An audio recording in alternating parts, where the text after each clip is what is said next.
ये जितने भी हैं, विशेषकर राधा स्वामी पंथ, जय गुरुदेव पंथ, ये सच्चा सौदा सिरसा वाले और जगमाल वाली वाले और ये ठाकुर जी वाले, एक दनौद भिवाड़ी वाले, ये सारे नरे बबुल के पेड़ उग गए।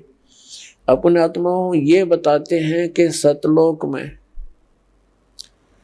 परमात्मा निराकार है, और इन्हें ना सतलोक का पता। सतलोक क्या है? कहते वही सतलोक, वही सतनाम, वही सारनाम, वही सार शब्द और वही सतपुरुष। वो सतलोक ही है, वो निराकार है, चेतन प्रकाश है। और इन सभी कबीर पंथियों का और सभी इन राधा स्वामी से निकली हुई उनकी ब्रांचों का, जैसे सच्चा सौदा सिरसा और जगमाल वाली और ये ठाकुर जी जय गुरुदेव जी वाले, इनका मानना है कि मोक्ष प्राप्त प्राणी सतलोक के अंदर उस परमात्मा के प्रकाश में ऐसे मिल जाती है, वो आत्मा जैसे बूंद समंदर में। और एक है ब्रांजड़ी गांव जम्मू के अंदर, एक नया संत मिला जिसका नाम है मधु परमहंस, और वो भी कबीर पंथी कहलाता है। और सतलोक को कैसे डिफाइन करता है? सृष्टि रचना सुनाते समय उसने क्या बताया है कि पहले परमात्मा गुप्त थे, फिर उन्होंने एक शब्द उच्चारण किया, उससे एक अद्भुत प्रकाश बन गया। उस प्रकाश के अंदर फिर परमात्मा अमर पुरुष समा गया, वो अमरलोक हो गया। फिर वो फिर अमरलोक बन गया, यानी वो परम पुरुष भी, अमर पुरुष भी, अमरलोक फिर एक हो गया, वो प्रकाश पुंज। और फिर कहते हैं उस प्रकाश ने परमात्मा को ऐसे छटक दिया, अपने आप को ऐसे छटक दिया, उसमें से बूंद सी बन गई, ऊपर जानते फिर उल्टी आ गई। जैसे जल की बूंद ऊपर को फेंकी जाए, जल में आकर मिल जाती है, पर वो मिली नहीं, वो कण कण से बन गए, बिंदु से बनकर जीव बन गए, घूमने लग गए उस प्रकाश में। वहां जाकर उसके हिसाब से मोक्ष प्राप्त प्राणी वो हंस बनकर जाते हैं, और वो डॉट बिंदु बनकर ऐसे घूमते हैं जैसे मछली जल में उस प्रकाश में भटकती है। ये कहता है कि मेरे पास जो वस्तु है ब्रह्मांड में नहीं। अब उसका सारा जाड़ा लेकर और गांठ बांध दी उसकी, अब दिखा देंगे वो कैसा क्या है उसके पास वस्तु। तो अपने आत्मा परमात्मा ने दया बख्शी है अपने ऊपर, इस दास के ऊपर दया बख्शी है, वो दिव्य दृष्टि दे दी इस ज्ञान को समझने की और इनके अज्ञान की परख करने की, और वो आपको आसानी से करवा देगा। दास 2 मिनट में समझ जाओगे वास्तविकता क्या है। एक तो इसका विधान है श्री मधु परमहंस रांजड़ी वाले का, जम्मू वाले का। एक तो ये हो गया कि अमर पुरुष और अमरलोक वो एक बन गया, वो चेतन प्रकाश हो गया। और फिर नु कह सार नाम भी, आदि नाम भी, और सार शब्द भी, विधेय शब्द भी, वो अमर पुरुष ही है। अमर पुरुष वो बने गया अमरलोक, यानी वो सारा कुछ हो चेतन प्रकाश को, ये अमरलोक भी, सार शब्द भी, सार नाम भी, विधेय नाम भी, आदि नाम वही, सतनाम भी वही, अमरलोक भी वही, सतपुरुष भी, अमर पुरुष भी वही, और सार नाम भी वही। आ गया वहीं जहां से शुरू हुए थे। ए भगवान, ये बोली आत्माओं को क्या पता भी महात्मा जी पहुंचे होंगे, सतलोक देख कर आएंगे। खक देखा उन्हें, सतलोक के अंदर ऐसी ही सृष्टि है, ऐसे ही मनुष्य, वह पशु पक्षी नहीं है, ये कीड़े मकोड़े नहीं है जो वहां सदाबहार वृक्ष हैं, और सदाबहार वहां के काजू किस्मत सेब संतरे और फल फूल फ्रूट सारे सदाबहार हैं। वहां जाने के बाद प्राणी ना वृद्ध होता ना उसकी मृत्यु होती। अपने आत्मा, यदि हमने वहां जाकर के नए धक्के खाने हैं, डोट बनकर घूमना, क्या आनंद होया? वो खाक आनंद है। मोक्ष का अर्थ होता है वो जिसके ऊपर जैसे कोई बंधन में ना हो। हम यहाँ कर्मों के बंधन से बंधे हुए हैं, वहां कर्म नहीं है। निष्कर्म में मोक्ष प्राप्त होता है, बिना किए प्राप्त होती हैं सब सुविधाएं, उसको निष्कर्म में मुक्ति मानते हैं। तो वहां जाने के बाद देखो, आप देखते हैं प्रत्येक व्यक्ति चाहता है काम थोड़ा करूं, ना करूं तो घना बढ़िया और सुविधा सारी हो। तो ये हमने कहा, यह आभास कहां से हुआ? क्योंकि हम ऐसे स्थान पर रहते थे, वहां हमने काम तो करना ही नहीं पड़ा था, सुविधा नरी थी, आगे पड़ी रही थी।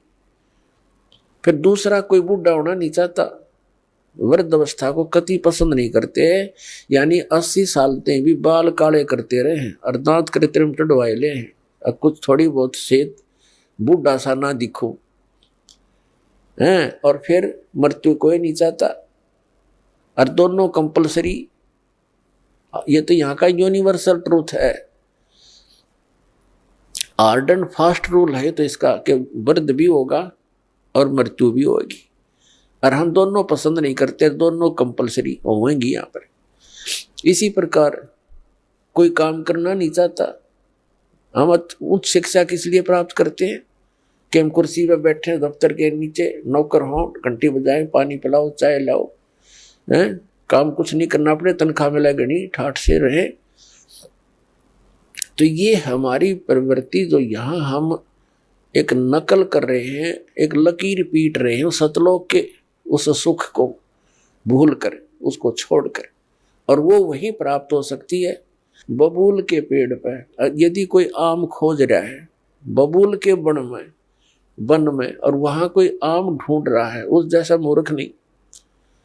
तो हम इस बबूल के वन में, इस काल के लोक में, और वो सुख खोज रहे हैं सतलोक वाले। यहाँ के स्वर्ग महास्वर्ग में भी वो सुख नहीं है। तो वो बातें परमात्मा ने हमें याद दिलाई हैं। तो प्रसंग चल रहा है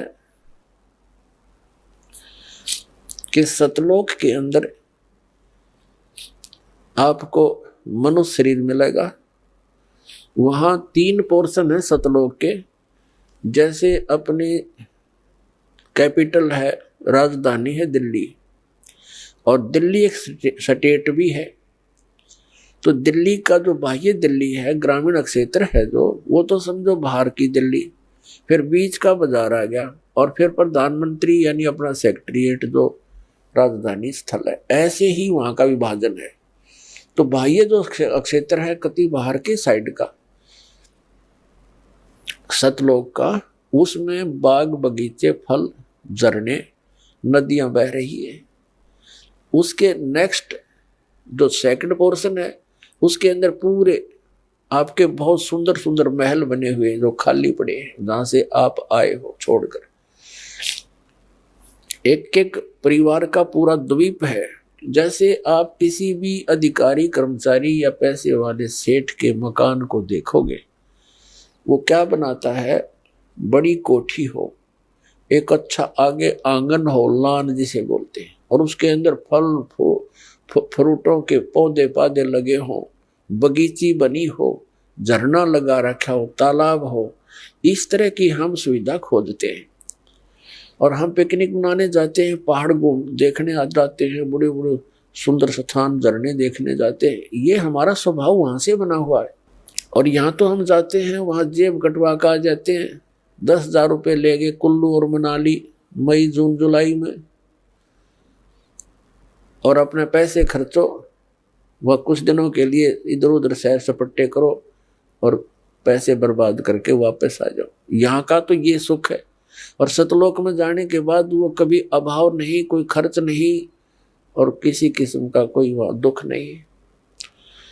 तो अब हम कोई मरना नहीं चाहते, और ये परिवार बना रहो, हम मरा नाम न कति जरूरत नहीं, चाहे दुखी और भी हो जावा, हम यहाँ से नहीं जा सकते, जरूरत ही नहीं हमने जाने की फिर। लेकिन यह मृत्यु खतरनाक हमारे लिए, और वृद्ध अवस्था, और ये सारा वहां होगा, और वहां फिर दुख नहीं, कोई काम नहीं। अपना बहुत ही सुविधा है आपको, वहां भी आपको परमात्मा की याद बनी रहती है। परमात्मा की जो सिमरन वहां भी आपने करना होता है, उस सिमरन का इतना आनंद आता है। कई व्यक्ति सोचते हैं फिर वहां करें क्या, वहां परमात्मा की याद, वहां बहुत सब सुविधाएं हैं जो यहाँ वर्णन नहीं कर सकते। वहां आपको पता भी नहीं चलता कितना समय बीत जाता है और आप सदा सुखी रहते हो। कोई राग द्वेष नहीं, कोई ऐसी चीज का अभाव नहीं जिससे राग द्वेष बने। कोई ऊंचा बड़ा नहीं, छोटा बड़ा नहीं, वहां पर सबको एक जैसी सुविधा है। तो ये सतलोक के अंदर सभी सुविधाएं हैं और वहां पूर्ण मोक्ष है वो प्राणी, कोई प्रतिबंध नहीं।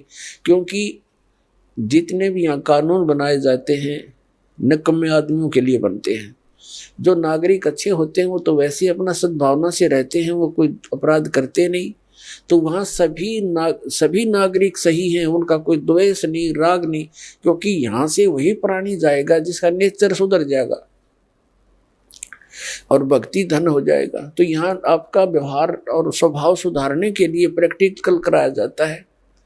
तो आप यहाँ आते हो सत्संग में, आप यहाँ आकर के एक तो ज्ञान सुनते हो, ज्ञान सुनो, फिर ज्ञान के ऊपर उसके अमल करो कि जो वचन कहे जाते हैं ये किसी डूम बाट के गीत नहीं, ये परमात्मा का दिया हुआ मार्ग है, परमात्मा के दिए हुए वचन है, ज्ञान है। और आप यहाँ आए किस उद्देश्य से हो इतनी दूर?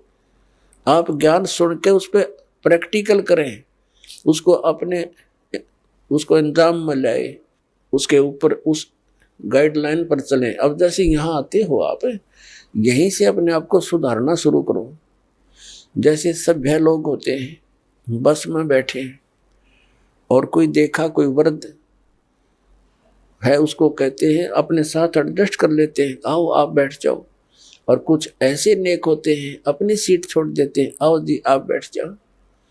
तो पुछले पुण्य कर्मी प्राणी है वो, ऐसे स्वभाव जिनका बना हुआ।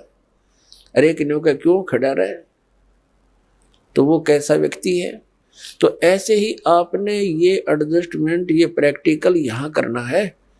किस चीज की कोई अभाव हो भी जाए तो उसमें ज्यादा व्याकुल नहीं हो, अपने आप को एडजस्ट करना सीखे, एक दूसरे को अपने साथ सेट करके अपना टाइम ऐसा बढ़िया बितावा। 3-4 दिन यहाँ रहो इतने। तो इसी प्रकार हम यहाँ उन्हीं को वहां जाएगा जिसका स्वभाव भी बदलेगा और आपका अंदर अभिमान कम हो जाएगा। अभिमानी प्राणी वहां नहीं जा सकता। तो यहाँ से आपको बिल्कुल सुधार के और भक्ति से परिपूर्ण करके तो वहां भेजा जाएगा। तो वो व्यक्ति फिर वहां जाकर एक सभ्य समाज बन जाएगा। वहां विकार होते ही नहीं, क्योंकि वो शरीर ऐसा नहीं है, वहां विकार नहीं। तो कहने का भाव ये है कि वहां जाकर के हमने वो सब सुख